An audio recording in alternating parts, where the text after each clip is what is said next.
On behalf of all assembled here today, I should now like to invite our newest alumna, Dr. Mary Hofstetter, to address Convocation.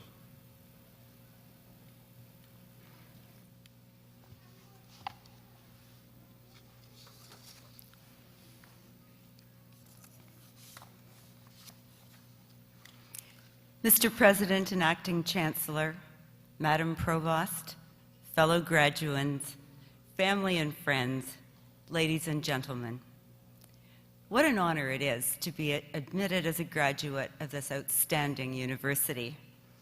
I would like to thank the Senate of the University and Acting Chancellor Chakma for bestowing on me the distinction of Doctor of Laws, honoris causa.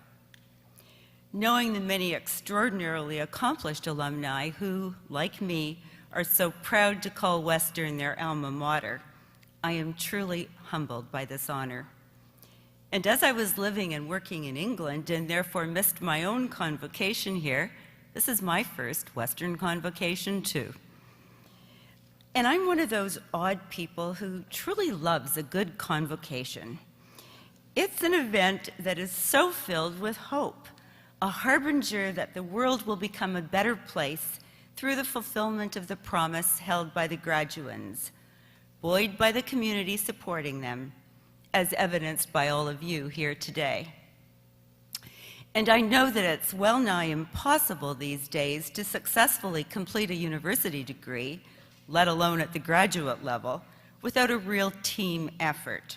Parents, children, extended families, friends, employers, governments, joining with the exceptional faculty and staff of this university to make possible the achievements that we are celebrating today. So congratulations not only to the graduands, but to your entire support communities. The graduands at today's convocation herald from the disciplines of music, education, engineering, law, and business. And if we could just put together the collective education, wisdom, and skills that you possess, think what might be accomplished. And for you to fulfill your individual and your collective potential, that's exactly what has to happen. As you pursue your careers and your life's work, you are constantly going to be seeking input from and working and competing with experts from other disciplines. The world in which we all live and work is increasingly multi- and interdisciplinary. E.M. Forster's famed exclamation, "Only connect," could not be more pertinent. I was chatting with a friend about this speech, and she said, well, if you think of it, you've had a career of convergence. And I thought about it, and she's right. But what she didn't know is that it started here at Western. While doing my master's in English, I found myself exploring not only Shakespeare and Synge, but also Renaissance art and architecture, contemporary theater, and medieval garden design. The late Steve Jobs, founder of Apple, once told the New York Times, "The Macintosh turned out so well because the people working on it were musicians, artists, poets, and historians who also happened to be excellent computer scientists." And that convergence reminds me of the world-renowned animation programs at Sheridan College, which I had the privilege of nurturing and growing. Those programs begin with studies in anatomy, life drawing, design, and art as the foundation for the development and application of computer animation software.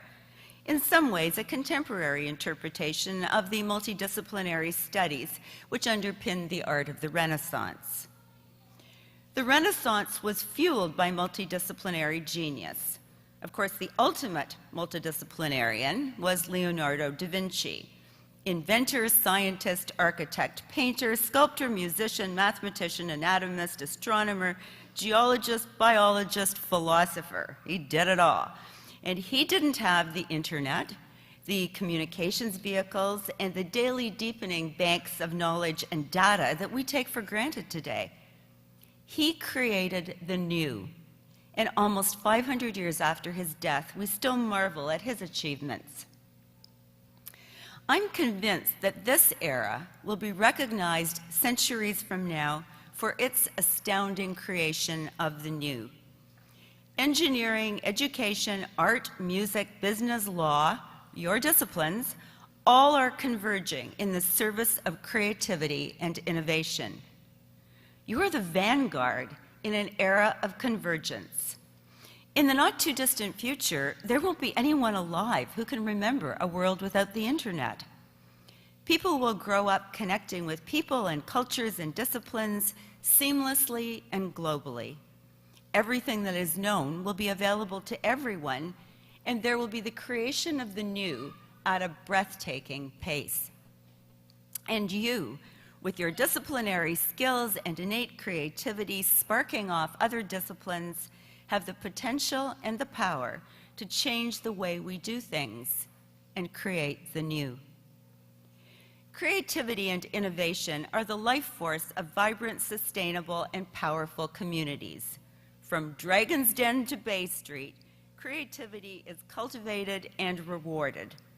It certainly isn't exclusive to the arts. Part of building creative capital is fostering a diverse society and ensuring ongoing dialogue between the arts and science, business and design, those who imagine and those who implement. Innovation is evolution. And that's certainly what happens at the Banff Center. We have programming in 13 different art forms, so we have an amazing diversity of artists and creators on campus all the time. But we also have business and government and third sector leaders who come to Banff to learn how to apply the creative process to resolve thorny issues. And they might work with poets, performers, and Aboriginal elders as part of that process. And our Banff International Research Station for Mathematical Innovation and Discovery brings to Banff the world's leading mathematicians and scientists who not only tackle incredibly complex problems, but who garner inspiration by hanging out with artists and musicians, and who credit the opportunity to interact with them as the reason why this research station is now deemed the best of its kind in the world. While some people will always debate whether you can really teach creativity, we certainly know that you can create the environment in which it will flourish, as the Banff Center is doing, as this university does. In the latest issue of Western's Alumni Gazette, columnist Paul Wells asks, does innovation have to mean jobs? Well, of course it doesn't, but as he also observes, new ideas are really valuable. And when the idea goes from vision to reality, like the iPod and the iPad, not only is huge value created, but change ripples through our daily lives, our lifestyles, and our societies. Innovation is evolution. We live in an era of boundarylessness. We might call it the new frontier, but there really is no frontier. In our global community, your creativity and innovation and your passion are your calling cards. And I come back to Forster's Only Connect. As current global issues are dramatically showing us, the concept of remote and non-engagement and, oh no, that doesn't impact us, is gone. Seemingly disparate and faraway events have immediate and dramatic impact. We are all connected for the first time in history, and collectively, we need to take ownership for that connectivity. Forster also wrote, a humanist has 4 leading characteristics: curiosity, a free mind, belief in good taste, and belief in the human race. Prime characteristics for a global citizen in an era of boundarylessness. I would like to add a few more characteristics, my personal advice to you as fellow travelers in our world without boundaries.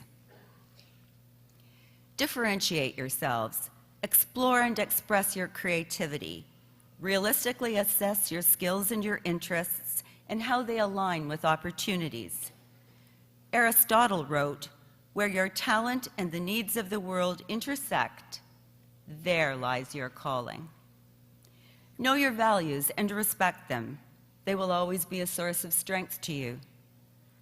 Rules exist. Sometimes they are good ones, but if they don't work, don't be afraid to break them and create new ones that do work. Embrace the importance of language. Use its cadence, its rhythm, its shape, and its beauty to your advantage. Keep your perspective and your sense of humor. Cherish family and friends. They may be few, but they are precious. And that's a particularly good rule when it comes to spouses. Preserve your sense of self-worth and self. Manage your personal brand with care, especially as technology challenges our concept of privacy. Never underestimate when your University of Western Ontario education will come in handy, both directly and indirectly. It will be your backbone. Make room for the arts in your lives. As practitioner or audience, they will not only enrich your quality of life immeasurably, they are key to honing your creativity and innovation in all fields of endeavor. Cultivate your curiosity and your quest for discovery. As travelers in a world without boundaries, never stop exploring. In the beautiful words of T.S. Eliot, we shall not cease from exploration, and the end of all our exploring will be to arrive where we started and know the place for the first time. I wish each one of you a life filled with boundaryless exploration, the courage to follow your hearts, the good fortune to realize your dreams, and the loving support of family and friends. Thank you so much.